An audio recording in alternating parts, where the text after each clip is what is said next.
अस्सलामु अलैकुम वरहमतुल्लाहि वबरकातुहू।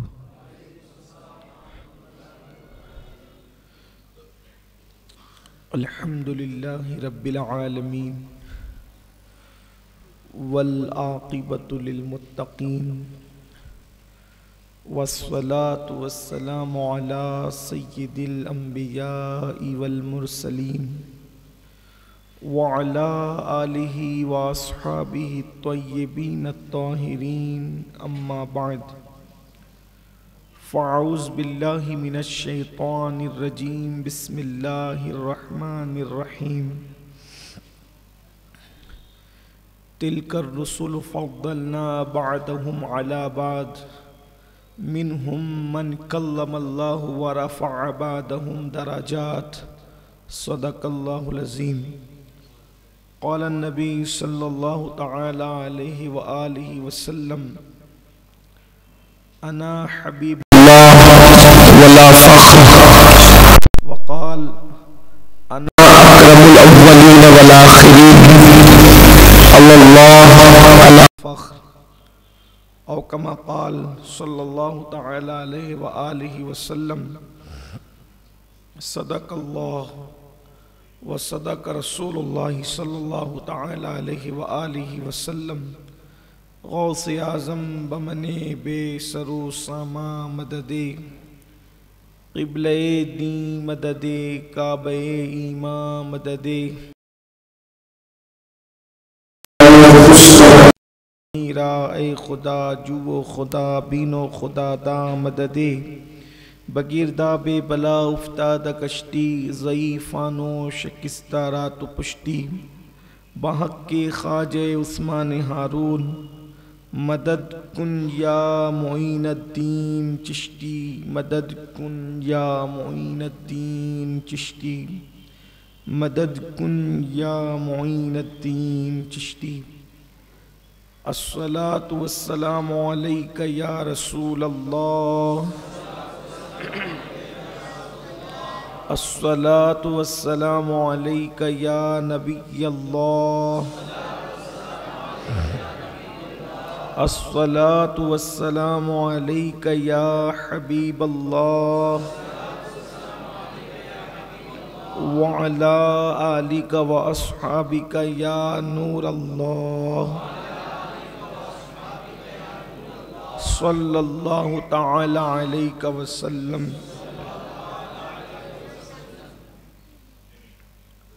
सबसे औला वो आला हमारा नबी, सबसे औला वो आला हमारा नबी, सबसे बाला वो आला हमारा नबी, अपने मौला का प्यारा हमारा नबी, दोनों आलम का दूल्हा हमारा नबी, खल्क से औलिया, औलिया से रसूल और रसूलों से आला हमारा नबी, जिसने टुकड़े किए हैं कमर के वो है नूरे वहदत का टुकड़ा हमारा नबी, जिसकी दो बूंद है कौसरो सलसबील है वो रहमत का दरिया हमारा नबी, जिसके तलवे का धोवन है आबे हयात है वो जाने मसीहा हमारा नबी, सम चमक वाले उजलों में चमका किए अंधे शीशों में चमका हमारा नबी,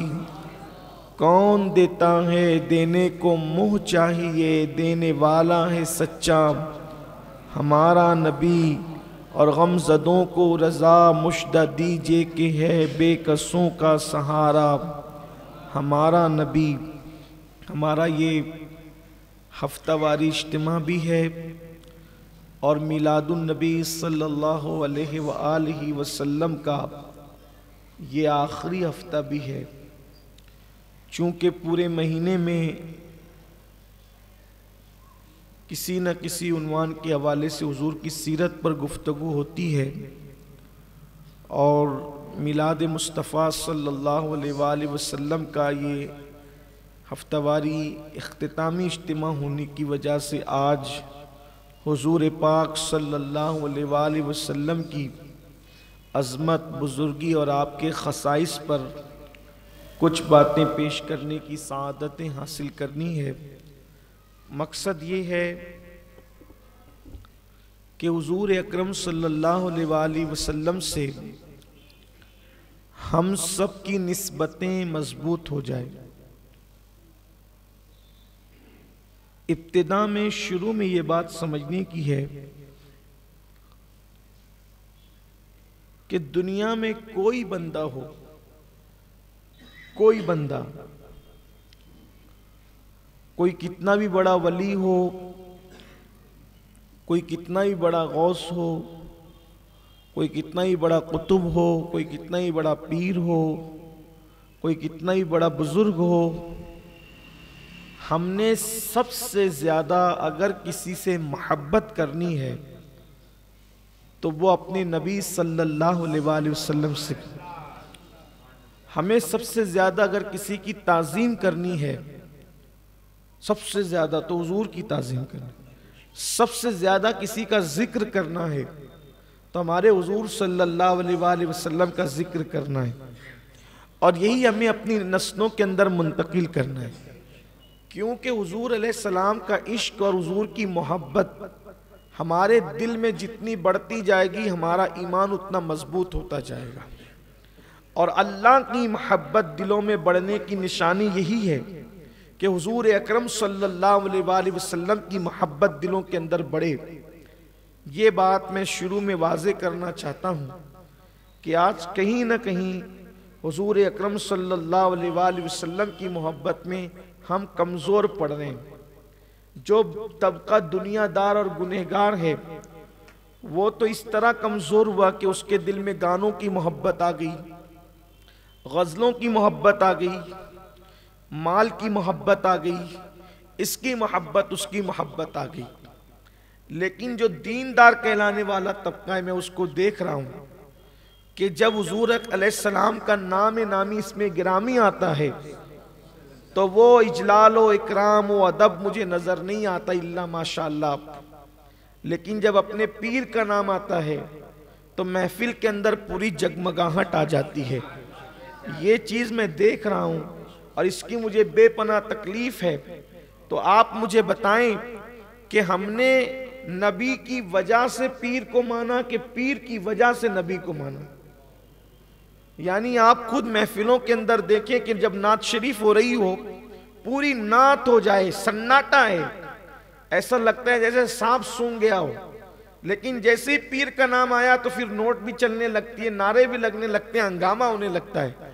तो आखिर आपने अहमियत किसको ज्यादा देनी है? मैं ये नहीं कहता कि आप अपने पीर से मोहब्बत ना करें, आपको हक है, आप जितना चाहें करें, लेकिन सबसे ज्यादा मोहब्बत किसी से होगी तो वो अपने नबी से होगी। बल्कि हम जिसको भी चाहते हैं, सैयदना सिद्दीक अकबर को चाहते हैं तो अबू कहाफा का बेटा होने की वजह से नहीं चाहते, मुस्तफा जान रहमत का गुलाम होने की वजह से चाहते। मौलाए कायनात को चाहते हैं तो सिर्फ हाशमी होने की वजह से नहीं चाहते, मुस्तफ़ा जान रहमत की गुलामी की वजह से।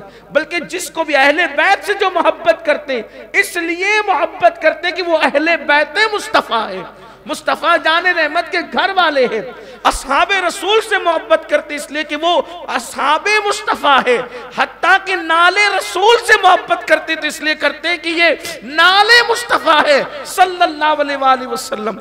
तो हुजूर से मोहब्बत ज्यादा होनी चाहिए।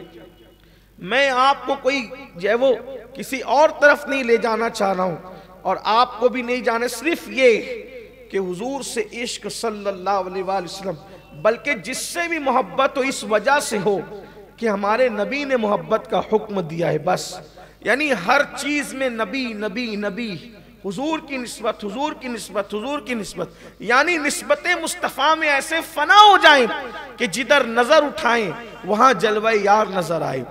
तो आज हमने इस महफिल का इनेकाद जो हफ्तावारी इज्तिमा होता है इसलिए, तो आज इंशाअल्लाह तबारक व तआला हम मुताला करेंगे कि और अंबियाए किराम की शान और हमारे नबी की शान, दोनों की शान में फर्क क्या है।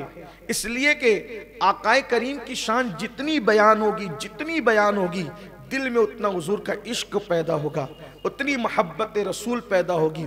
और अपने नबी तो हैं ही ऐसे कि अल्लाह ने उन्हें ऐसी शान वाला बनाया है कि अगर दुश्मन भी उनकी जिंदगी को देखे तो दोस्त हो जाए, गुलाम बनने पर मजबूर हो जाए। अपने नबी की बड़ी शान है, लेकिन रोना इस बात का है कि हमने अपने नबी की ऐसी कदर नहीं की जैसा कि कदर करना चाहिए, ऐसा इश्क नहीं किया जैसा करना चाहिए। अल्लाह पाक इरशाद फरमाता है, तिलकर रसूल फद्दलना बअदहुम अला बाद मिनहुम मन कल्लमल्लाह व रफ़अ बादहुम दराजात, के अल्लाह ने जो रसूल भेजे उनमें बास को बास पर फजीलत अता फरमाई। यानी रसूल तो फजीलत वाले, कोई रसूल कम दर्जे के नहीं है, रसूल फजीलत वाले, लेकिन उन फजीलत वालों में बाज लोग और फजीलत अफजलों पर अफजल है, अच्छों में अच्छे हैं, सच्चों में सच्चे हैं, सुच्चों में सुच्चे हैं, सुतरों में सुतरे हैं। ये है हुजूर अकरम सल्लल्लाहु अलैहि वसल्लम की वो जमात जो हुजूर से पहले आई, उनके लिए फरमाया कि हमने उनको एक दूसरे पर फजीलत अता फरमाई। और अब किसी की शान का तस्करा हो रहा है, इंतहाई शान किसी की बयान हो रही। मिनहुम मन कल्लमल्लाह, इनमें से बाज वो है जिनसे अल्लाह ने कलाम किया। अब कलाम किनसे किया बात समझ में आती है, इसलिए कि मशहूर है पूरी उम्मत में कि किनसे अल्लाह तबारक व तआला ने कलाम किया। तो कलाम किनसे किया? हजरत मूसा अलैहि, इसीलिए तो वो कलीम कहलाए, कलाम करने वाले कलीम कहलाए। तो अल्लाह ने बाज वो है जिनसे इनमें से कलाम किया। और फिर अब जब महबूब की बारी आई, यानी हजरत मूसा अलैहि सलाम की बारी आई, तो उनका इंतहाई दर्जा लोगों को बता दिया कि ये इंतहाई दर्जा, इनकी शान का एंड ये है कि अल्लाह ने उनसे कलाम किया। हालांकि वो बहुत बड़ी बात है, अल्लाह यूं ही किसी से आम बंदे से कलाम नहीं करता, लेकिन उनसे कलाम किया। तो लेकिन जब महबूब की बारी है तो वरफ़अ बादहुम दराजात, और बाज वो हैं जिनको दर्जों बुलंद किया। दराजात फरमाया जमा कसरत कसेगा आता है कि दर्जों बुलंद किया, दर्जों बहुत बुलंद किया, बहुत बुलंद किया। अब कितना बुलंद किया, ये बुलंदी को अल्लाह ताला ने बयान नहीं फरमाया।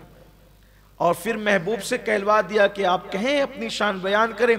तो हुजूर ने फरमाया अना हबीबुल्लाह, कि मैं अल्लाह का हबीब हूं, मैं अल्लाह का हबीब हूं। हुजूर अकरम सल्लल्लाहु अलैहि वसल्लम ने कहा कि मैं अल्लाह का हबीब हूं। और बात यह है कि जिस वक्त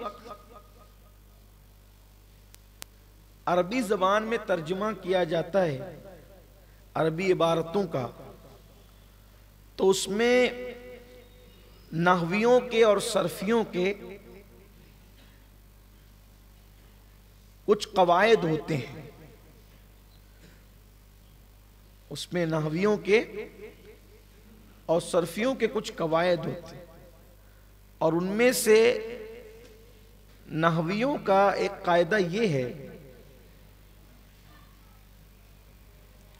उन्होंने जो कायदा बयान फरमाया है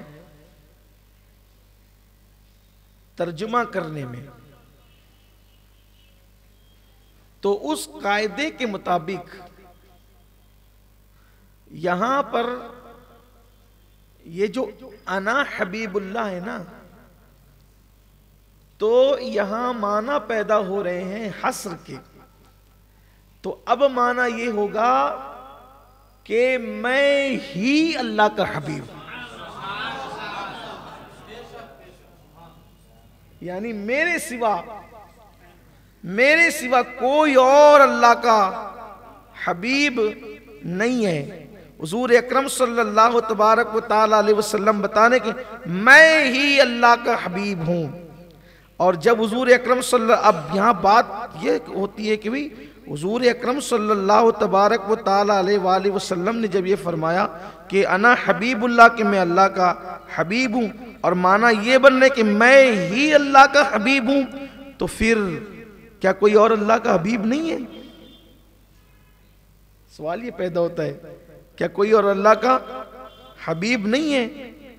तो हजरत मूसा भी तो अल्लाह के महबूब बंदे हैं, हजरत ईसा भी तो अल्लाह के महबूब बंदे हैं, हजरत दाऊद भी तो अल्लाह के महबूब बंदे हैं, हजरत अय्यूब भी तो अल्लाह के महबूब बंदे हैं। ये सब अल्लाह के महबूब और बरगजीदा बंदे हैं। और फिर उसके बाद फिर औलिया किराम भी अल्लाह के महबूब बंदे हैं। इसी तरीके से सहाबा किराम भी अल्लाह के महबूब बंदे हैं। ये सब अल्लाह के महबूब बंदे हैं। लेकिन फिर आप ये कह रहे हैं कि जो है वो यहाँ पर हस्र का माना पैदा हो गया।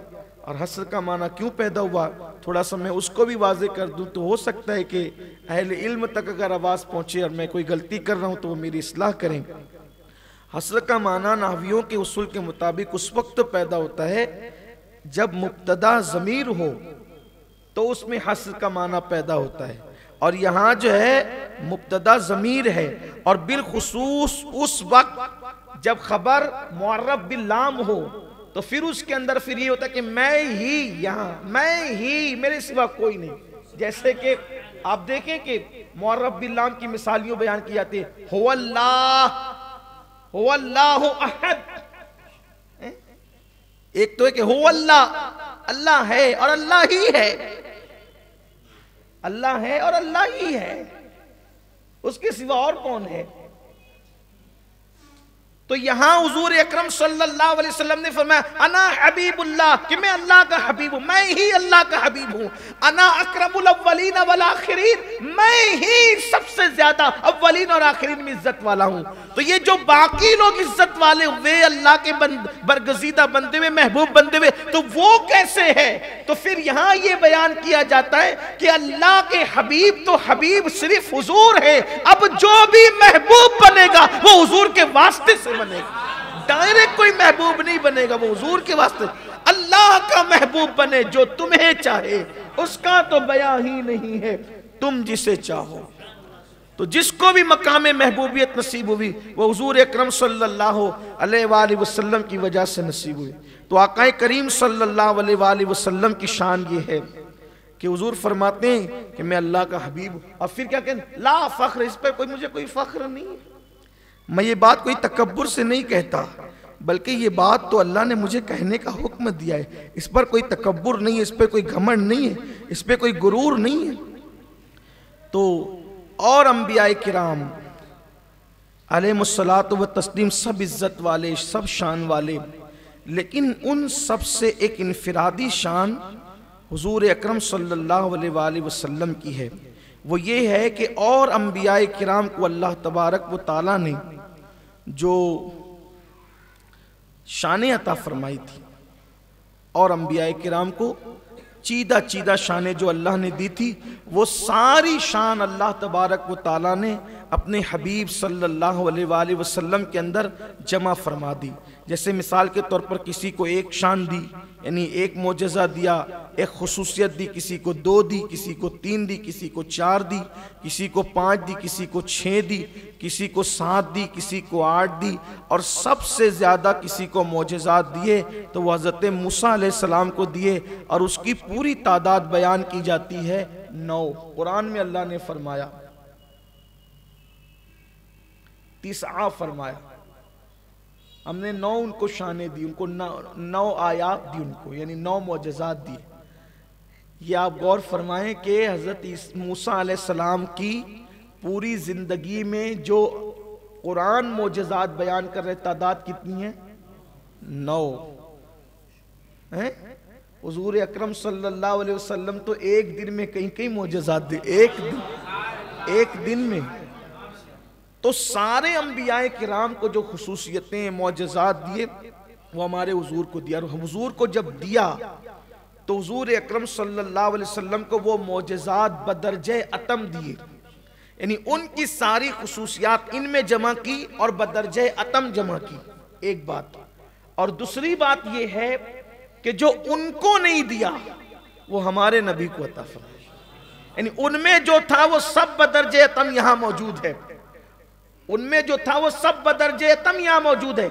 और जो उनमें नहीं था वो भी अल्लाह ने हमारे महबूब सल्लल्लाहु अलैहि वसल्लम को अता फरमाया। खुसूसियत क्या है देखिए, थोड़ा सा इशारा देते हैं फिर आगे बढ़ते हैं। हर नबी खुदा की वहदानियत की गवाही देते हैं कि अल्लाह एक है, लेकिन सुन कर देते हैं। तन्हा अपने नबी है जो देख कर देते हैं। सारे नबियों ने सुनकर गवाही दी और अपने नबी ने देख कर गवाही दी। हर नबी किसी एक बस्ती के लिए नबी बनकर आए, एक इलाके के लिए नबी बनकर आए, किसी खित्ते के लिए नबी बनकर आए, बास किसी कबीले के लिए नबी बनकर आए। तन्हा अपने नबी है जो तमाम आलमीन के लिए नबी बनकर आए। आलम के लिए नहीं, आलम के लिए नहीं। अगर आलम की बात होती तो अंदाजा होता कि मशरिक से लेकर मगरिब तक, शिमाल से लेकर जुनूब तक, आसमान से लेकर तहतुस्सरा तक ये एक आलम है। लेकिन आलम के लिए नबी नहीं है, वो आलमीन के नबी हैं, आलमीन के नबी। अल्लाह अकबर, जरा गौर फरमाए। बल्कि जो नबी जिस बस्ती के और जिस इलाके के लिए नबी बन करके आए, तो उनका दायरे कार और उनका इख्तियार उसी पर महदूद था। जैसा कि इंजील में भी लिखा हुआ है कि एक औरत, बूढ़ी औरत, किसी दूसरी बस्ती से, दूसरे इलाके से अपनी एक मरीज बेटी को लेकर के आई हजरत ईसा अलैहिस्सलाम के पास और कहने लगी, ए अल्लाह के पैगंबर, ए अल्लाह के नबी, मेरी ये बेटी बीमार है और मैंने सुना है कि आप बीमारों पर हाथ रखते तो उन्हें शिफा हो जाती है, तो आप मेरी बेटी को अच्छा कर दें। तो हज़रत ईसा अलैहिस्सलाम ने फरमाया कि मेरा दायरे कार, मेरा दायरे इख्तियार इस इलाके के लिए महदूद है। अब उस इलाके से चूंकि आप आई हैं तो इसलिए वहां के लिए मैं नबी बनकर नहीं आया, इसलिए वहां मेरा मामला नहीं है। आपने जो है उसको ये फरमा दिया, लेकिन अपने नबी की शान देखें। अल्लाह अकबर। अगर मशरिक में कोई है तो मशरिक तक फैज जारी है, मगरिब में कोई है तो मगरिब तक फैज जारी है। और हद तो ये है कि जब जमीन के ऊपर है तो भी जारी है, जमीन के अंदर है तो भी जारी है। हर जमाना उनका जमाना है। ये रब फरमाया, महबूबा जमाने सारे तेरे हैं, फर्श वाले अरश वाले दीवाने सारे तेरे हैं। फर्श से अर्श तक उन्हीं की धूमें हैं, उन्हीं की शाने हैं। बल्कि आपने मुझसे इससे पहले भी ये सुना है कि एक रिवायत जो पितरस की है कि पितरस नाम का वो फरिश्ता जब विलादत इमाम हुसैन के मौके पे शिफा मांगने के लिए आया तो हुजूर अलैहिस्सलाम ने ये नहीं फरमाया कि मैं जमीन का रसूल हूं, आसमान तक मेरी रसाई नहीं है, बल्कि उस आसमान वाले को भी मुस्तफा जान रहमत ने शिफा अता करके बेइज़्निल्लाह ये बता दिया कि जैसे जमीन में इख्तियार में है वैसे आसमान भी अल्लाह ने मेरे इख्तियार में अता फरमाया। तो हुजूर अलैहिस्सलाम किसी बस्ती के लिए, खित्ते के लिए, कबीले के लिए नहीं, बल्कि अल्लाह ने तो उनके लिए फरमाया वमा अरसलनाका इल्ला रहमतल लिल आलमीन। देखो यहाँ पर आलमीन दो जगह नजर आते हैं। अल्हम्दुलिल्लाहि रब्बिल आलमीन, सारी खूबियां उसको है जो तमाम आलमीन का रब है। और हुजूर के लिए कहा वमा अरसलनाका इल्ला रहमतल लिल आलमीन, हमने आपको तमाम आलमीन के लिए रहमत बनाकर भेजा। अब आलमीन लोगों के समझ में नहीं आता तो इतना लोग समझ लें कि अल्लाह ने अपने को रब्बुल आलमीन कहा, महबूब को रहमतुल लिल आलमीन कहा, तो वो जिस चीज का रब है उस चीज के मेरे नबी नबी हैं। अल्लाह ने उनको नबी बनाकर भेजा। फिर फरमाया, यानी तीसरी खुसूसियत ये है कि और अंबियाए किराम की उम्मतें जहां पर इबादत करती थी तो वो इबादत कहीं भी नहीं कर सकते थे, अपने इबादत खानों में जा करके वो इबादत करते थे। अगर इबादत का वक्त हो जाए तो इबादत खानों में जाना पड़ता था। लेकिन ये अपने नबी की शान है कि हुजूर अकरम की उम्मत अगर जमीन पर नमाज का वक्त हो तो जमीन पर इबादत कर ले, और अगर फ्लाइट में नमाज का वक्त हो तो वहां पर इबादत कर ले। यानी कि उनकी इबादत, उनकी उम्मत के लिए इबादत के लिए कोई जो है वो खास जगह नहीं। यानी मस्जिद में कोई आकर इबादत करे तो उसको अल्लाह तबारक व तआला उसका अज्र बढ़ा देता है, लेकिन ये नहीं कि सिर्फ इबादत के लिए खास मस्जिद ही जाना पड़े, घर में वक्त इबादत हो और नहीं निकल सकते घर के बाहर तो घर ही में इबादत हो, प्लेटफॉर्म पर वक्त आ जाए तो प्लेटफॉर्म पर इबादत हो, एयरपोर्ट पर वक्त आ जाए तो एयरपोर्ट पर इबादत हो। ये फजीलत किसकी बुनियाद पर है? ये फजीलत मुस्तफ़ा जान रहमत की बुनियाद पर है। बल्कि हमने तो लोगों को कहा कि हजरत इब्राहीम अलैहिस्सलाम ने जहां कदम रखा, जिसे मकाम इब्राहीम कहते, कदम रखा और पत्थर पर निशान आ गया, तो हजरत इब्राहीम अलैहिस्सलाम के कदमों की बरकत की हुई कि कुरान कहता है वत्तखिज़ू मिन मकाम इब्राहीम मुसल्ला, हजरत इब्राहीम कदम रखे तो 2 गज जमीन मुसल्ला बन जाए, और मुस्तफा जान रहमत मस जमीन पे कदम रखे तो अल्लाह पूरी रूए जमीन को मस्जिद बना दे, सजदे की जगह बना दे। ये अपने नबी सल्लल्लाहु, वहां 2 कदम जहां है वहीं 2 गज जमीन मुसल्ला है, और यहां पर पूरी जमीन को हुजूर के कदमों की बरकत से नमाज की जगह बना दिया गया। अब पता चला जब कदम इब्राहीम और कदम मुस्तफ़ा बराबर बराबर नहीं, इसलिए कि दोनों के कदम में फर्क है। उनके कदम से उतनी जगह मुसल्ला बनती है, उतनी जगह मुसल्ला बनती है जितनी जगह पे कदम है वो 2 गज जमीन, और इनके कदम की बरकत, कदम रखे कहां है और कहां कहां तक मस्जिद बन गई। यानी यूं कह ले, कहां खोले हैं गेसू यार ने, खुशबू कहां तक है। कहां खोले हैं गेसू यार ने, खुशबू कहां तक है। तो ये अपने नबी सल्लल्लाहु अलैहि वसल्लम की खुसूसियत है। फिर उसके बाद अल्लाह तबारक व तआला ने हजरत आदम अलैहिस्सलाम को बड़ी शान अता फरमाई। चूंकि आज हमने जो वो और अंबियाए किराम और अपने नबी की शान दोनों को साथ साथ पढ़ना है कि वहाँ क्या है यहाँ क्या है। वहाँ शान ही है, कोई नबी बगैर शान वाला नहीं, सब नबी शान वाले। लेकिन अपने नबी की शान क्या है देखिए, हजरत आदम अलैहिस्सलाम को पैदा करना हुआ इसलिए कि जिसको पैदा करते हैं उसको खमीर से पैदा करते हैं।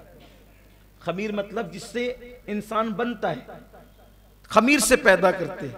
तो आदम अलैहिस्सलाम को भी खमीर से पैदा किया, खमीर बनाया, और हमारे हुजूर अलैहिस्सलाम को भी खमीर से पैदा किया। हालांकि उनकी हकीकत तो उनका रब जानता है, उनकी एक शान नूर भी है, एक शान बशर भी है, हकीकत अल्लाह उनकी जानता है, क्योंकि हुजूर ने खुद फरमाया कि मेरी हकीकत को मेरे रब के सिवा कोई नहीं जानता। तो अब हजरत आदम अलैहिस्सलाम को बनाना है, तो बनाया कहाँ की मिट्टी से, जहां पर आदम अलैहिस्सलाम दफन होने वाले थे। और हुजूर अलैहिस्सलाम का खमीर भी कहां से लिया, जहां हुजूर अलैहिस्सलाम दफन होने वाले थे। दफन तो हुजूर को होना ही था ना, आखिरी आरामगाह तो बननी थी। हजरत आदम अलैहिस्सलाम की भी आखिरी आरामगाह बननी थी। लेकिन अब दोनों के खमीर के लिए फर्क क्या है, यही बात है। देखो अपने नबी की शान, खमीर आदम बनाने के लिए जमीन से हिस्सा उठाया जाता है। खमीर आदम बनाने के लिए मिट्टी जमीन से उठाई जाती है, हिस्सा जमीन से उठाया जाता है, और फिर वो मिट्टी जन्नत में ले जाई जाती है। आदम के खमीर के लिए मिट्टी जमीन की जन्नत तक जाती है कि जन्नत में आदम अलैहिस्सलाम को बनाएंगे। लेकिन जब बारी महबूब की आती है तो महबूब का खमीर उठाकर जन्नत में नहीं ले जाया जाता, बल्कि जन्नत को उस खित्ते में उतार दिया जाता है जहां पर महबूब की आरामगाह बनने वाली होती है। इसीलिए महबूब कह देते हैं मां बैना बैती व मिंबरी रौज़तुम मिन रियाज़िल जन्नह। उनके लिए खमीर जन्नत तक गया, उनके लिए खमीर जन्नत तक गया, इनके लिए जन्नत खमीर गाह तक चली आई। इनके लिए ये अपने नबी की शान है, ये अपने नबी सल्लल्लाहु अलैहि वसल्लम का मकाम है। वल्लाह ऐसी शान वाला कोई, इसीलिए तो मेरे इमाम ने कहा सबसे औला वो आला हमारा नबी, सबसे बाला वो आला हमारा नबी, सबसे औला वो आला हमारा। देखिए ये इंतहा क्या शान है। और लेकिन ये शान की इंतहा नहीं है, ये तो सिर्फ हम बस पढ़ते जा रहे हैं, बोलते जा रहे हैं। इंतहाई शान तो उनका मौला जानता है। जब इब्तिदा की है, भाई ये पैदाइश की बात है ना, जब दुनियावी जाहिरी जिंदगी की इब्तिदा का ये हाल है, हैं, तो फिर इब्तिदा तो ऐसी है, इंतहा खुदा जाने, और इंतहा खुदा ही जानता है, कोई नहीं जानता। फिर दूसरी बात कि आदम अलैहिस्सलाम को बनाया, तो आदम अलैहिस्सलाम को बनाने के बाद उनके इकराम और इजलाल और तकरीम के लिए फरिश्तों को हुक्म दिया, आदम को सजदा करो। क्या कहा? आदम को अलैहिस्सलाम सज। लोग जान जाएं मेरा आदम क्या है, मेरा खलीफा क्या है। इन्नी जाइलुन फिल अर्द खलीफा का ना, मेरा खलीफा क्या है, लोगों को पता चल जाए। और पहले ही दिन आदम अलैहिस्सलाम को सजदा करवाया। हालांकि इमाम राजी ने इससे पर्दा भी उठाया, फरमाया कि वो सजदा तो दर हकीकत नूर मुस्तफ़ा को था, लेकिन चले वो इश्क की बात है, ज़ाहिरी माने पर ही गुफ्तगू कर लेते हैं, क्योंकि अहले ज़ाहिर भी दुनिया में रहते हैं, तो वो तो इश्क वाले तो महबूब की फजीलत हर जगह ढूंढ ही लेते हैं। लेकिन अहले ज़ाहिरी के माना में देखते चले जाएं कि फरिश्तों को कहा कि आदम को सजदा करो। क्यों? हज़रत आदम की इज्जत। अब आदम की इज्जत अलैहिस्सलाम ये है, फरिश्ते सजदा करते, महबूब की इज्जत क्या है? अब दोनों की तरफ आइए, देखिए। आदम अलैहिस्सलाम की इज्जत के इजहार के लिए सजदा, और महबूब की इज्जत और तकरीम के इजहार के लिए दुरूद। वहां फरिश्तों ने सजदा करवाया, यहां फरिश्तों से दुरूद पढ़वाया। लेकिन अब फर्क क्या है? फर्क क्या है? सजदे से बड़ी शान दुरूद की है, सजदे से बड़ी शान दुरूद की है। तो वहां सजदा करवाया, यहां दुरूद पढ़वाया। लेकिन फर्क क्या है? सजदे के लिए एक मुतय्यना मुद्दत थी कि इतने टाइम से इतने टाइम तक सजदा करना है। सजदा किया, पहले नहीं थे सजदे, फिर किया, फिर उठा लिया। लेकिन महबूब पे दुरूद पढ़वाया, वक्त नहीं रखा, क़यामत तक पढ़ते रहे। हत्ता के हबीब क़यामत में आएंगे, हत्ता के हबीब क़यामत में आएंगे तो भी फरिश्ते उनको अपने जुलूं में लेकर दुरूद पढ़ते हुए आए। ये शान है। फिर दूसरी खास बात, जब फरिश्तों को हुक्म दिया उसजुद लि आदम, आदम को सजदा करो, तो साथ में खुद नहीं थे, साथ में खुद नहीं थे। लेकिन जब महबूब पे दुरूद का हुक्म हुआ तो कहा तुम भी पढ़ो, मैं भी दुरूद भेजता हूं। वहां खुद साथ नहीं है, वहां खुद साथ नहीं, हुक्म है सिर्फ तुम करो, तुम करो। और यहां खुद साथ है कि सल्लू अलैहि है। अच्छा, फिर एक खास बात यह है कि बंदों को भी कहा कि तुम भेजो, बंदों को क्या कहा? तुम भेजो। लेकिन दुरूद ऐसा अमल है, यहां अक्ल इंसानी दंग रहती है। अल्लाह कहता है तुम भेजो, सल्लू अलैहि, उन पर तुम दुरूद भेजो। और जब बंदा दुरूद पढ़ने लगता है तो कहता है अल्लाहुम्मा सल्ले अला मोहम्मद, अल्लाह तू भेज। बंदा कहता है तू भेज, अल्लाह कहता है तू भेज। यानी बंदे की जबान में इतनी ताकत नहीं है कि वो महबूब पे दुरूद भेज सके, बल्कि वो अर्ज करता है नमाज पढ़ सकता हूं, मैं खुद पढ़ सकता हूं, रोजा खुद रख सकता हूं, ज़कात खुद दे सकता हूं, हज खुद कर सकता हूं, लेकिन महबूब के शायान शान दुरूद में नहीं भेज। तो बंदा आजिज़ होकर कहता है मौला तेरा हुक्म तो है, लेकिन मैं इतना कहता हूं कि तू भेज, इसलिए कि तू भेजेगा तू अपनी शान के मुताबिक भेजे। और अल्लाह भी महबूब पे दुरूद भेज रहा है। देखो ये अपने नबी की शान, ये अपने नबी सल्लल्लाहु अलैहि वसल्लम की शान। तीसरी चीज, आदम अलैहिस्सलाम को अबुल बशर बनाया अजसाद के एतबार से। थोड़ी गुफ्तगू मुश्किल होती होगी इसलिए कि बात ही उस जात की है ना, लेकिन मुश्किलें आसान होती है उनके जिक्र से। अजसाद और अजसाम का बाप उनको बनाया, यानी वो अबुल बशर हैं अजसाम के जिस्म के एतबार से, जिस्म के एतबार से। और रूह के एतबार से अबुल बशर कौन है? हमारे नबी। यानी कि जिस्मानी तौर पे आदम सबके बाप और रूहानी तौर पर मुस्तफा जान रहमत सबके बाप। इसीलिए तो आला हजरत इमाम अहले सुन्नत कहते हैं उनकी नबूवत, उनकी उबूवत है सबको आम। उनकी नबूवत, उनकी उबूवत, नबूवत कहते हैं नबी होने को, उबूवत कहते हैं बाप होने को। उनकी नबूवत, उनकी उबूवत है सबको आम। उम्मुल बशर अरूस उन्हीं के पिसर की है।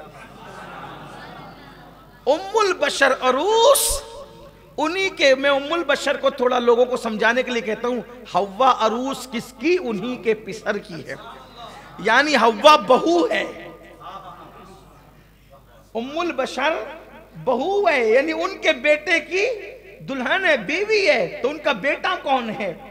रूहानी एतबार से हजरत आदम अलैहिस्सलाम है, क्योंकि ये भी हदीस है कि आदम अलैहिस्सलाम जब तन्हाई में होते थे तो कहते थे, ऐ जाहिर में मेरे फूल और हकीकत में, बातिन में मेरी, हकीकत में मेरे नख्ल, मेरी हकीकत, मेरी अस्ल, यूं कहते थे और याद करते थे हुजूर को। तो इमाम ने उसकी तर्जुमानी यूं की है, जाहिर में मेरे फूल, हकीकत में मेरे नख्ल, जाहिर में मेरे फूल, हकीकत में मेरी नख्ल, उस गुल की याद में ये सदा बुल बशर की है।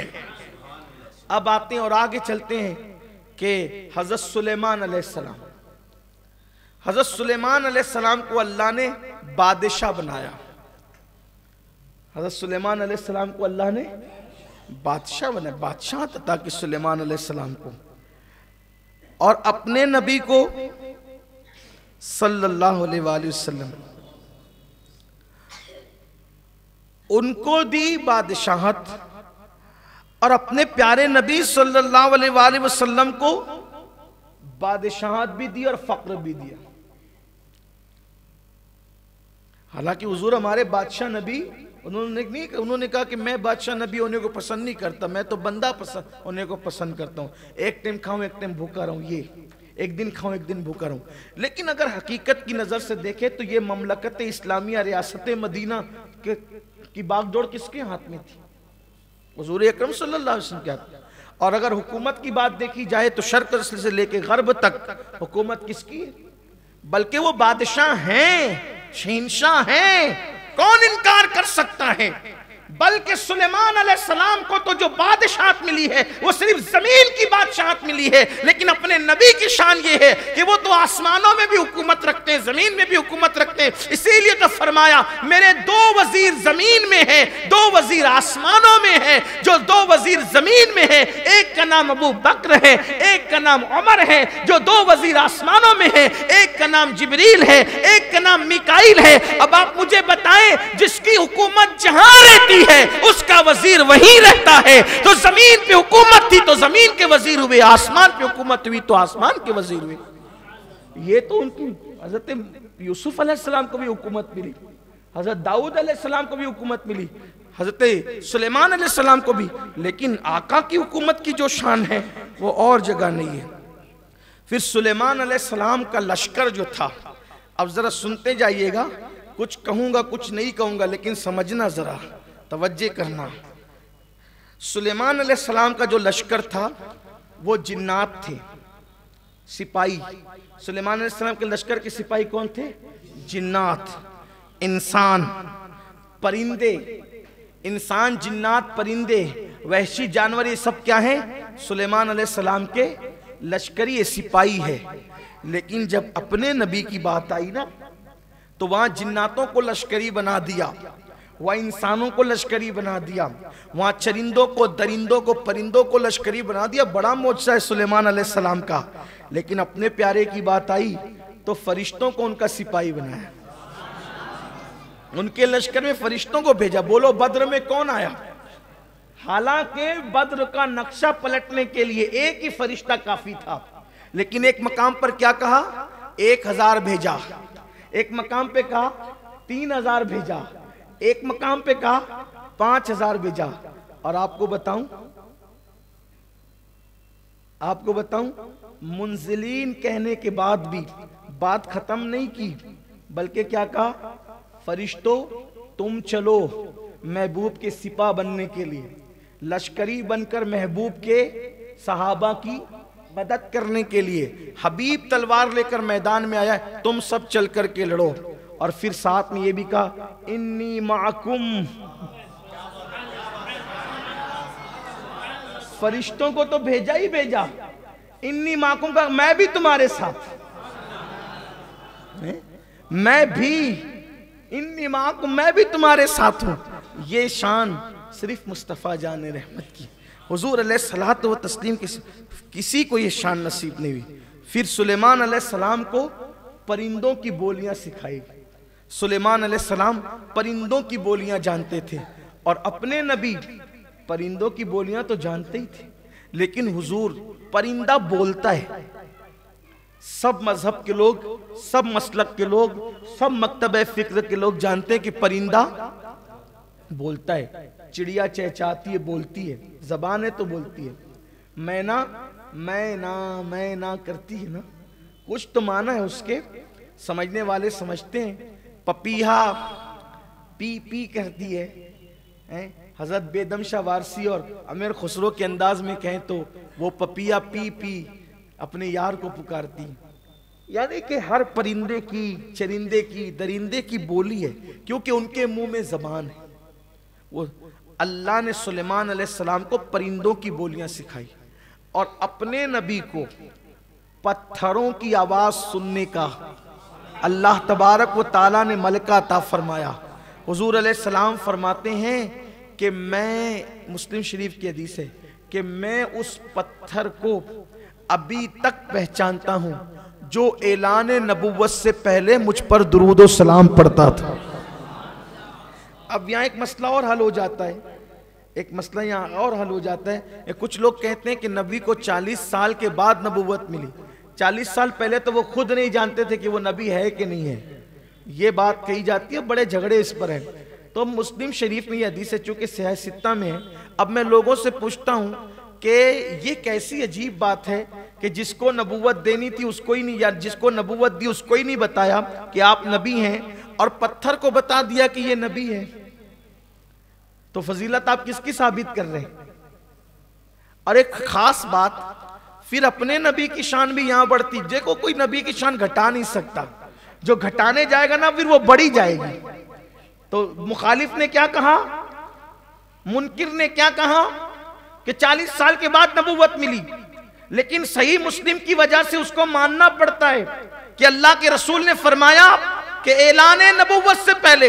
देखो, हमारा ईमान ये कि वो नबी कब थे, नबी कब बने, ये तो अल्लाह ही जानता है। उन्होंने खुद कहा अलैहिस्सलातु व तस्लीम कि आदम और हव्वा पानी और मिट्टी के दरमियान की मंजिलें तय कर रहे थे, उस वक्त भी मैं नबी था, जब भी मिली नहीं तब भी था। तो कब थे ये तो अल्लाह ही जाने, लेकिन हमारा अकीदा ये है कि हुजूर अलैहिस्सलाम को नबुव्वत कब मिली ये अल्लाह जाने और उसका रसूल जाने, लेकिन ज़ुहूर नबुव्वत वही के नुज़ूल के बाद है। सुबूत नबुव्वत की कोई मुद्दत हम बयान नहीं कर सकते, अलबत्ता ज़ुहूर नबुव्वत जब हुजूर अलैहिस्सलाम पर वही आई, ऐलान नबुव्वत किया, वो ज़ुहूर नबुव्वत है। तो सबूत जो है कि कब साबित है नबुव्वत, हुजूर ने जब वक्त नहीं बताया तो कौन बता सकता है। अलबत्ता ज़ुहूर का वक्त सबको पता है। तो लोगों ने ज़ुहूर को सबूत कहना शुरू कर दिया, लेकिन फिर भी घटाने गए कि देखो ऐलान नबुव्वत किया, उसके बाद नबुव्वत मिली। लेकिन हुजूर ने फरमाया, इमाम मुस्लिम ने अपनी सही मुस्लिम में लिखा कि आका फरमाते हैं, ऐलान नबुव्वत से पहले, बेसत से पहले जो पत्थर मुझ पर सलाम पढ़ते थे मैं उनको अभी भी पहचानता हूं। तो नादान, ये भी तो फजीलत है कि ऐलान नबुव्वत से पहले भी हमारे नबी में ये सलाहियत थी कि वो पत्थरों की आवाज भी सुन लिया करते थे, पत्थरों की आवाज भी सुन लिया करते थे। इसीलिए मौलाए कायनात फरमाते हैं कि मैं एक मर्तबा अल्लाह के हबीब सल्लल्लाहु अलैहि वसल्लम के साथ सफर में था। हम मक्के से कहीं बाहर जा रहे थे, कहा कोई दरख्त ऐसा रास्ते में नहीं मिला, कोई जो वो पत्थर हमें ऐसा नहीं मिला कि जब हुजूर गुजरते थे तो पत्थरों से आवाज आती थी, अस्सलामु अलैका या रसूल अल्लाह, अस्सलामु अलैका या रसूल अल्लाह। अच्छा, ये रिवायत कौन बयान कर रहा है? मौलाए कायनात। यानी नबी के साथ चलने की बरकत से अली के कानों में भी अल्लाह ने इतनी ताकत पैदा कर दी कि वो जो पत्थरों से आवाज आ रही थी, देखो खास बात, सुलेमान अलैहिस्सलाम ने जो परिंदों की बोलियां सुनी, उनके साथ बैठने वालों ने उसको समझा नहीं, लेकिन ये फैजान मुस्तफ़ा जान रहमत, ये फैज़ नबुव्वत है कि जो हुजूर के साथ चला, अल्लाह ने उसको भी पत्थर की आवाज़ सुनवा दी, दरख्त की आवाज़ सुनवा दी। उसके बाद अल्लाह अकबर, सुलेमान अलैहिस्सलाम के पास तख्त था, ये शान सुलेमान अलैहिस्सलाम है, ये शान सुलेमानी है, उनके पास तख्त था, और वो तख्त एक दिन में सुबह से शाम तक के 1 महीने की मुसाफत तक उड़ता था, और मेरे नबी का बुराक था। पहले तो रफ्तारे तख्त, सुबह से शाम तक 1 महीने की मुसाफत, और बुराक की रफ्तार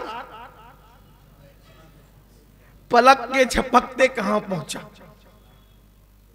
और फिर सुलेमान अलैहिस्सलाम का बुराक जमीन पे उड़ता, सुलेमान अलैहिस्सलाम का तख्त जमीन पे उड़ता था, और अपने नबी का बुराक आसमानों में भी परवास करता।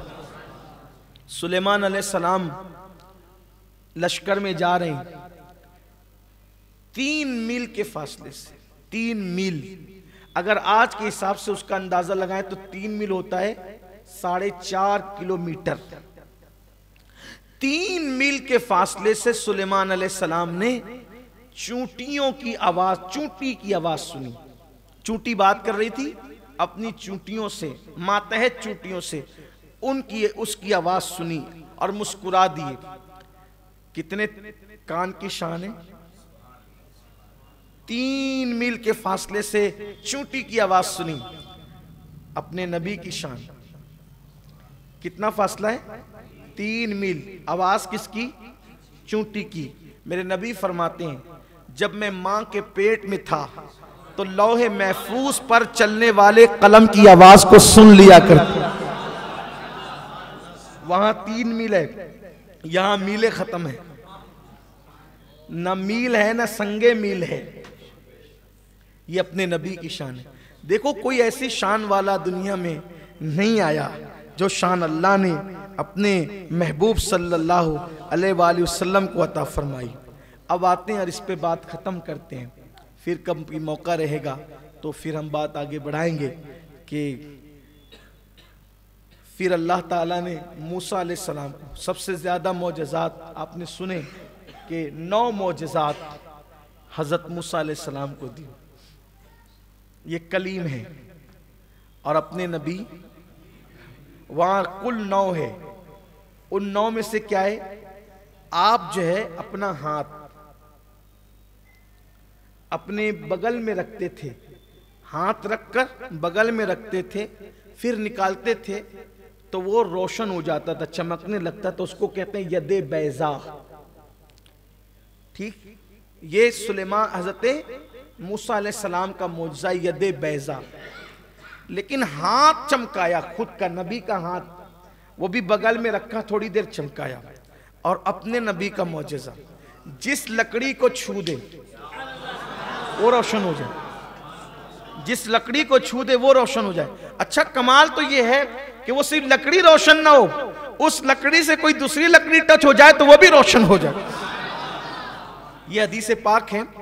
एक मरतबा हुजूर अकरम सल्लल्लाहु अलैहि वसल्लम की महफिल सजी हुई थी, और हुजूर अलैहिस्सलाम की महफिल में अब देखो हुजूर का जिक्र हो रहा है तो कितना अच्छा लग रहा है। मेरा दिल तो चाहता है कि काश ऐसी महफिलें रोज सजे, हर वक्त सजे, और अल्लाह हमें इतना इल्म दे कि हम अपने महबूब की शान बयान करते रहें। यकीन जाने हमें पता ही नहीं, हमारे पास इतना इल्म नहीं, अल्लाह इतना इल्म दे कि महबूब की शान हम पढ़ते रहें, सुनते रहें। तो इतना अच्छा लग रहा है जब हुजूर खुद बोलते होंगे। कहा जाता है कि जब आका गुफ्तगू करते थे ना, कलाम करते थे, तो ऐसा लगता था जैसे मोतियां झड़ रहे हैं, हुजूर के लबों से जैसे फूल झड़ रहे हैं, और सुनने वाले की तबीयत ही नहीं भरती थी, दिल चाहता था हुजूर बोलते रहें, बोलते रहें, हम सुनते रहें, सुनते रहें। ये वो इमाम कहते ना, वो सुखन है जिसमें सुखन न हो, वो बयां है जिसका बयां नहीं। और उस कलाम को सुनकर लोगों की कैफियत क्या होती थी? फुसहा अरब के बड़े बड़े तेरे आगे यूं है दबे लचे, कोई जाने मुंह में ज़बान नहीं, नहीं बल्कि जिस्म में जान नहीं। ये मामला होता था। अल्लाह अकबर। तो सरकार का बयान हो रहा था, हुजूर का खिताब हो रहा था और महफिल सजी हुई थी। उसमें हो गई बारिश। बारिश हो गई तो कुछ रुकने वाले, दूर जाने वाले एक साहब और उनके साथ एक साहब, वो रुक गए, कुछ लोग रुक गए। तो फिर उन्होंने अर्ज किया कि या रसूल अल्लाह सल्लल्लाहु अलैहि वसल्लम, बारिश हो गई है और बारान रहमत का नुज़ूल होने की वजह से अंधेरा हो गया है, रोशनी नहीं है। वो वक्त मोबाइल का नहीं था, टार्च का नहीं था, और लोग चांद और सितारों की रोशनियों में जो वो चांदनी रातों में सफ़र करते थे, घरों को जाते थे। किंदीलें भी सबके पास नहीं होती थी, चिराग भी सबके पास नहीं होते थे। तो करीम आका की बारगाह में अर्ज़ किया कि या रसूल अल्लाह, अब हम जाएंगे कैसे? और सरकार अलैहिस्सलाम ने अपना आसा नहीं, हाथ चमकाने के लिए अपना हाथ है ना, लेकिन यहाँ अपना आसा नहीं, उन्होंने कहा कि तुम्हारा आसा लाओ, और हुजूर ने अपना हाथ टच कर दिया।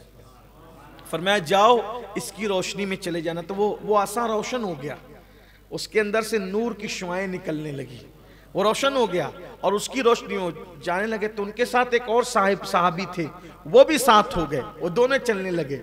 अब चलते चलते एक मकाम वो आया कि दोनों के रास्ते जुदा हुए। तो इन साहब को फिक्र हुई कि भाई तुम्हारा आसा तो मुनव्वर हो गया, लेकिन अब मैंने रास्ता बदलना है, अपने घर की तरफ जाना है, तो मैं क्या करूं? उन्होंने कहा क्या करें, आप अपना आसा मेरे आसा से टच कर दें। तो जब उन्होंने वो आसा उससे आसा से टच किया जिसको हुजूर ने अपने हाथ लगाए थे, तो अल्लाह ने उस आसा को भी मुनव्वर फरमा दिया। ये है ये मोजज़ा हुजूर अकरम सल्लल्लाहु अलैहि वसल्लम का। फिर उसके बाद आप देखें कि हज़रत मूसा अलैहिस्सलाम के पास पानी के लिए लोग आकर सवाल करते हैं। ये मैं पहले बयान कर चुका हूँ, इसको इसलिए बहुत सरसरी बयान करके गुजरूंगा ताकि आगे की बात हो सके, वक्त के अंदर जो गुंजाइश है, जो टाइम अपना उस टाइम के मुताबिक बात हो सके। हज़रत मूसा अलैहिस्सलाम के पास लोग आए पानी का सवाल करने। तो नबी को मूसा अलैहिस्सलाम को पत्थर पर असा मारना हुआ, असा मारा, पानी के चश्मे जारी हुए। लेकिन जब महबूब की बारी आई, वहां भी पानी मांगने के लिए आए, तो महबूब को पत्थर के पास जाना फिर असा मारना नहीं, वहां पत्थर है, असा है, नबी का मोजज़ा है। और यहाँ प्यासे आते हैं तो मेरे नबी की उंगलियों से पानी के चश्मे जारी हो जाते हैं, वहां पत्थर से पानी, यहाँ पर उंगलियों से। और फिर मेरे इमाम की वो बात याद आ जाती है कि उंगलियां हैं फैज पर, टूटे हैं प्यासे झूम कर, नदियां पंजाब रहमत की है जारी व हवा। हजरत मूसा अलैहिस्सलाम जो है वो दरिया पर असा मारे तो उसमें रास्ता बन जाता है, और यहाँ मेरे नबी इशारा करें तो चांद दो टुकड़े हो जाता है, चांद दो टुकड़ों में तब्दील हो जाता है। फिर उसके बाद हजरत मूसा अलैहिस्सलाम को जब फिरौन के पास भेजा गया, एक ही फिरौन था, फिरौन एक ही था, तो उनको भेजा गया। तो जनाब मूसा अलैहिस्सलाम ने कहा अल्लाह मुझे डर लगता है, उस ताकतवर के पास तू मुझे भेज रहा है, डर लगता है। लेकिन हुजूर को जिनके दरमियान भेजा गया, वहां तो कहीं एक फिरौन थे, सैकड़ों फिरौन थे वहां, लेकिन हुजूर अलैहिस्सलाम उनके दरमियान गए। अबू जहल जैसा फिरौन, अबू लाहब जैसे लोग, उतबा शैबा जैसे लोग, इतने बड़े बड़े गुंडे थे मक्के में, लेकिन हुजूर अकरम सल्लल्लाहु अलैहि वसल्लम उनके दरमियान गए और सबको ढेर कर दिया। फिर उसके बाद अब आए हजरत मूसा अलैहिस्सलाम ने एक दिन अल्लाह से पूछ ही लिया कि मौला मैं कलीम हूं और वो तेरे हबीब है, हम दोनों में फर्क क्या है? हजरत मूसा अलैहिस्सलाम ने पूछा, वो कलीम है, वो हबीब है और मैं कलीम हूं। कलीम मतलब कलाम करने, वो हबीब, दोनों में फर्क क्या है? इसका मतलब मूसा अलैहिस्सलाम को भी इस बात का ख्याल था कि फर्क है, कितना है ये पूछा, लेकिन इतना तो ख्याल था कि फर्क है। वो कलीम होकर सोचते हैं कि फर्क है, वो कलीम होकर सोचते हैं कि फर्क है, इसीलिए तो पूछा कि उनमें मुझ में फर्क क्या है। यानी नबी होकर भी अकीदा यह है कि फर्क है। और अगर कोई उम्मती कहे कि मैं उनकी तरह वो मेरी तरह, तो मैं समझता हूं कि उसके दिमाग में भी खलल है और उसके ईमान में भी खलल है। ये बात कोई गुस्से गर्मी की नहीं है, ये हकीकत है कि मूसा कलीम कह रहे हैं, अल्लाह वो हबीब, मैं कलीम, क्या फर्क है?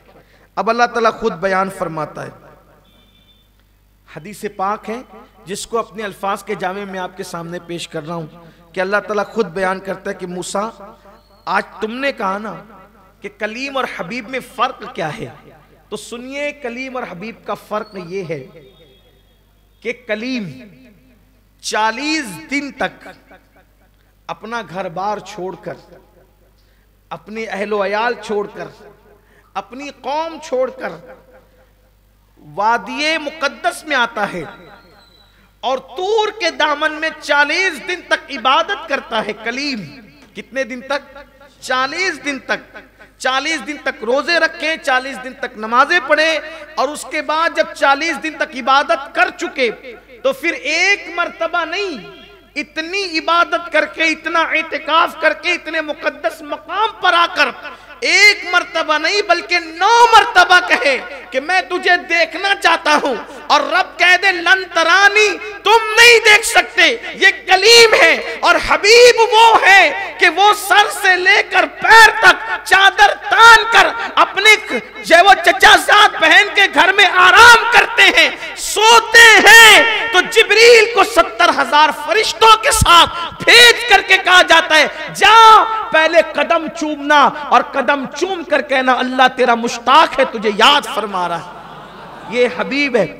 कलीम 40 रात और 40 दिन तक इबादत करके एक झलक मांगे तो मना कर देते हैं, और हबीब सो रहा हो तो उठाकर जगा कर कहते हैं कि हम तेरे मुश्ताक है। और मुश्ताक में भी जो हदीस के अल्फाज आए ना, वो कद के साथ आए हैं कि जरूर जरूर मुश्ताक है। प्यारे हम तेरे जिसका मुश्ताक, जिसका रब है, तुम ऐसी जनाब हो हैं जहां अल्लाह को इश्तियाक है। तो कहा कि कलीम वो है और हबीब ये है। फिर फरमाया अल्लाह अकबर, क्या बात बयान की है। अल्लाह अल्लाह कहते हैं कि मूसा कलीम अलैहिस्सलातु व तस्लीम को अगर किताब लेनी हो तो तौरात पर आए। मूसा कलीम को किताब लेनी हो, तौरात लेनी हो किताब, तो तूर पर आए। कहाँ आए? तौरात लेने के लिए तूर पर आए। तूर पर आए, किताब ले जाएं। ये कलीम है। और हबीब को किताब लेनी हो कहीं आने की जरूरत नहीं। महबूब जहां है वही किताब जा रही है। जहां महबूब है वहां किताब जा रही। महबूब सफर में, किताब सफर में। महबूब हदर में, किताब हदर में। महबूब ऊँटनी की पीठ पर है तो किताब भी ऊँटनी की पीठ पे जा रही है। महबूब हिरा में है तो किताब भी हिरा में जा रही है।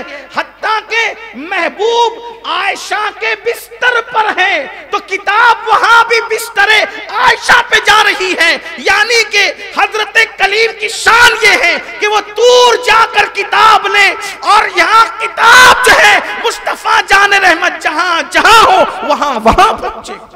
ये हबीब की शान है। और अब अपने ज़ौक़ के मुताबिक कहूं, मूसा अलैहिस्सलाम ने भी 2 शहरों में अपनी जिंदगी बिताई। एक हिजरत से पहले मिस्र में और हिजरत के बाद शाम में।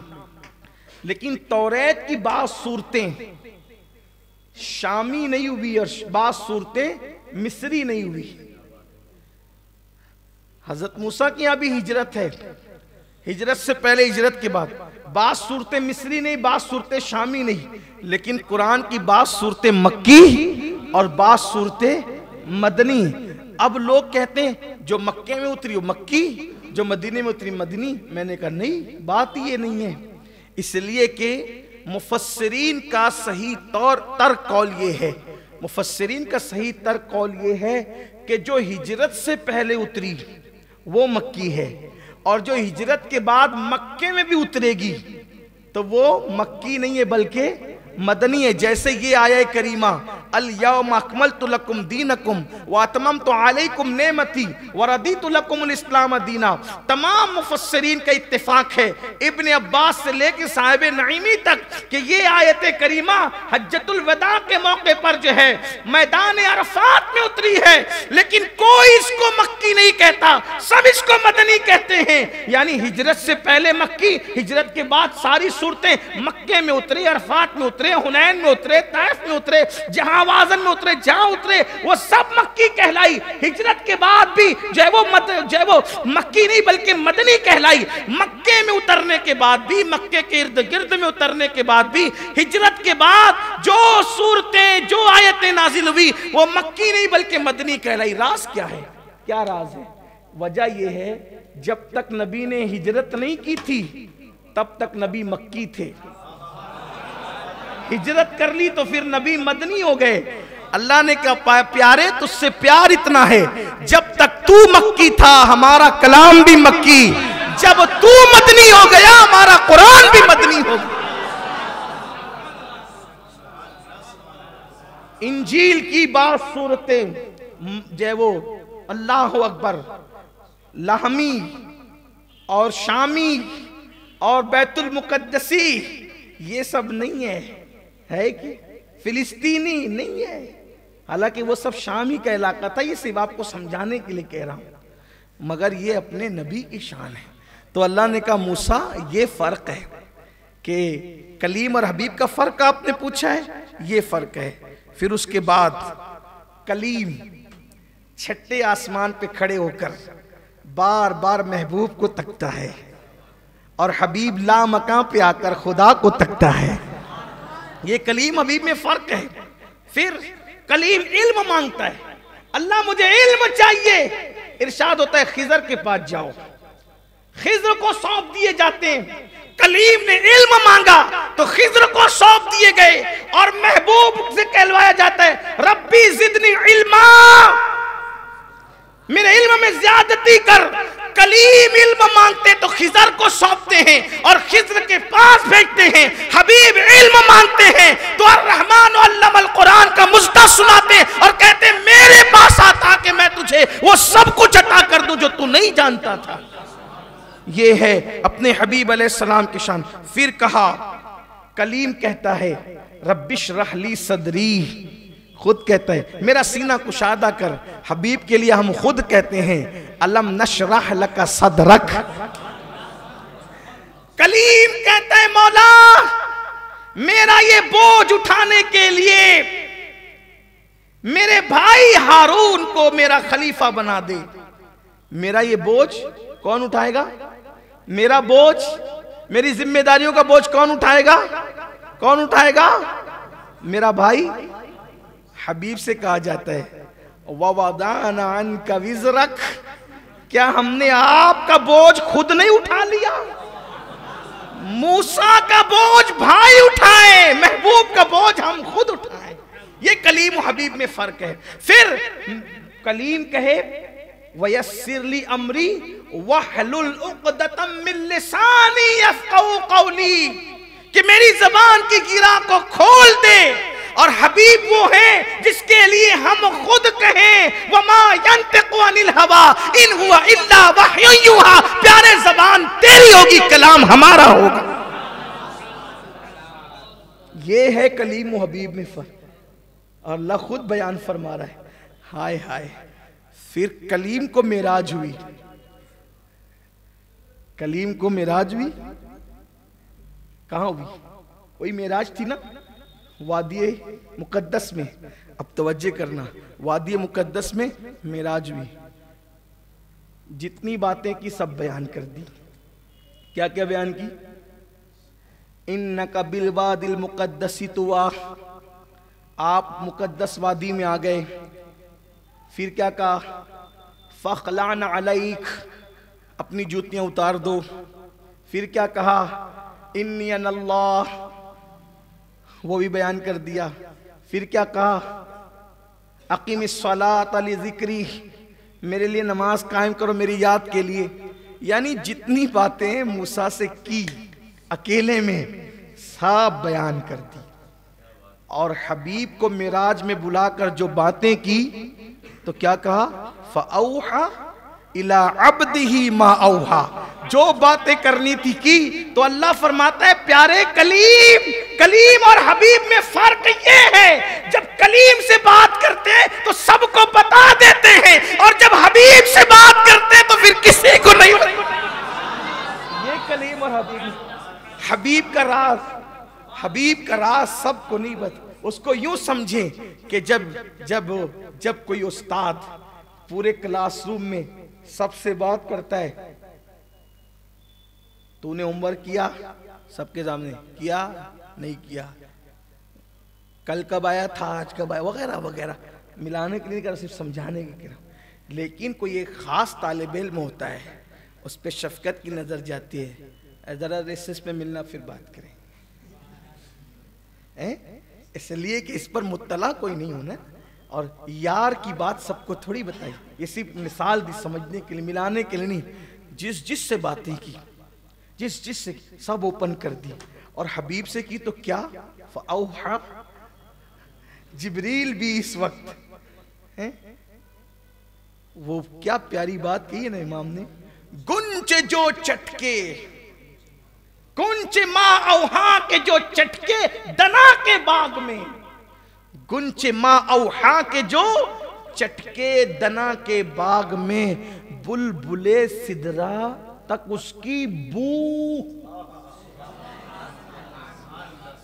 देखो एक होती है चीज, एक होती है कोई चीज, और एक होती है उसकी बू, खुशबू।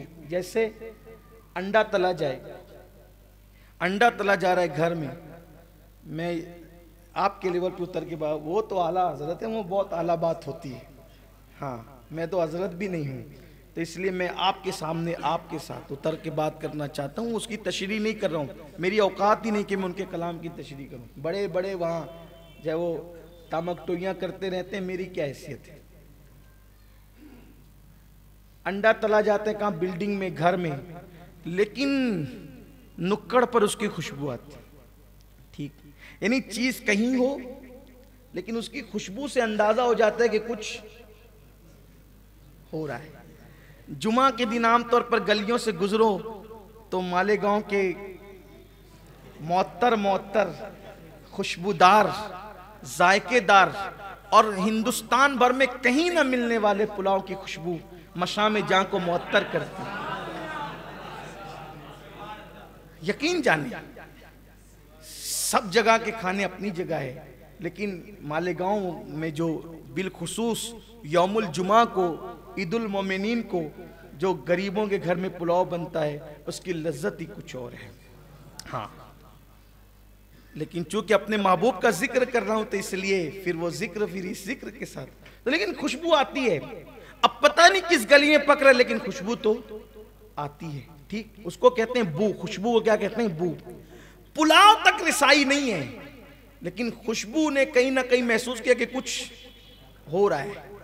अंडे तक रिसाई नहीं है, लेकिन खुशबू ने बता दिया कुछ ना कुछ हो रहा है। इत्र तक रिसाई नहीं है, लेकिन खुशबू ने बता दिया कुछ ना कुछ हो रहा है। लेकिन जो चीजें बहुत ज्यादा सीक्रेट में रखी जाती है ना, तो फिर उसकी खुशबू से भी बहुत दूर लोगों को रखा जाता है कि जहां तक खुशबू जा रही है वहां तक किसी की रिसाई नहीं होगी।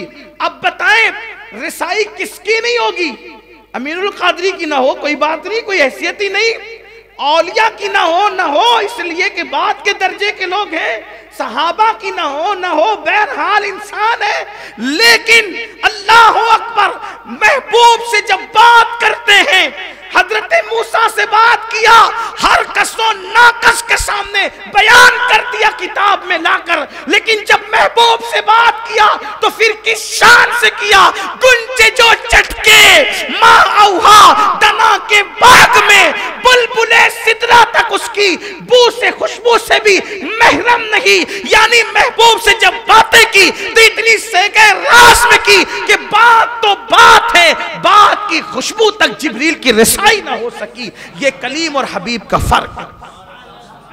कुंच जो चटके माँ औहा दना के बाग में, कुंच जो चटके थे माँ औहा दना के बाग, बुलबुले सिदरा तक जिब्रील तक उनकी उसकी बू से कौन है, फ़अौहा इला अब्दिही मा औहा। तो हजरत मूसा कलीम से कहा जाता है, ये फ़र्क है कलीम और हबीब का, कि कलीम जो है जब बुलाओ तो जल्दी आता है और कहता है तेरी रज़ा चाहता हूँ, और हम कहते हैं वला सौफ़ युअतीका रब्बुका फ़तरदा, कि हम तेरी रज़ा चाहते हैं। अब आखिरी में समेटते हुए, मूसा अलैहिस्सलाम के पास असा था, ज़मीन पे रखा, अज़दहा बन गया। ये मूसा है। देखो जब अज़दहा बना तो लकड़ी का असर खत्म हो गया। तवज्जे, जब अज़दहा बना असाए मूसा तो लकड़ी नहीं दिखती ना, वो लकड़ी नहीं रहे, वो क्या हो गया, असा हो गया। हाथ में ले लिया तो लकड़ी हो गई, तो असा अज़दहा न रहा, असा बन गया। हाथ में लिया तो असा, जमीन पे रखा तो, यानी जमीन पे रखा तो अज़दहा न रहा, जमीन पे रखा तो लकड़ी न रही, अज़दहा हो गया। हाथ में लिया तो अज़दहा न रहा बल्कि असा हो गया। अब अपने नबी का मौजज़ा, एक सहाबी आते हैं, या रसूल अल्लाह सब लड़ने के लिए तलवारें लेकर आए, मेरे पास कोई तलवार नहीं है, मेरे पास। हुजूर ने खजूर की टहनी तोड़ी, ये तुम्हारी तलवार। वहां अज़दहा बनाने के लिए लकड़ी खत्म हो गई, और लकड़ी बनी तो अज़दहा खत्म हो गया। लेकिन ये शान मुस्तफा जान रहमत है कि लकड़ी लकड़ी ही रही, लेकिन तलवार का काम आखिर तक करती रही। यानी लकड़ी की हयत नहीं बदली, लकड़ी लकड़ी ही रही, लेकिन तलवार का काम करती रही। यानी लकड़ी अज़दहे का काम नहीं करती थी, जब अज़दहा बनती थी तो अज़दहे का काम करती थी, जब लकड़ी बनती थी लकड़ी का काम करती थी। लेकिन ये मुस्तफ़ा करीम का मौजज़ा है कि लकड़ी को लकड़ी ही रखा और हकीकत में तलवार भी बना दिया। ये अपने नबी का मौजज़ा है, ये अपने नबी की शान है। अब आखिर में दो जुमले कहकर बात खत्म करूं, हालांकि बात खत्म नहीं हो सकती। मेरे इमाम कहते हैं, तेरे तो वस्फ ऐब तनाही से है बरी, हैरान हूं मेरे शाह मैं क्या क्या कहूं तुझे। और कह लेगी सब कुछ उनके सना खां की खामोशी, चुप हो रहा ये कह के मैं क्या क्या कहूं तुझे। आखिरी दो मिसरे अभी इख्तिताम पे पढ़ना है, दो जुमलों के बाद पढ़ेंगे।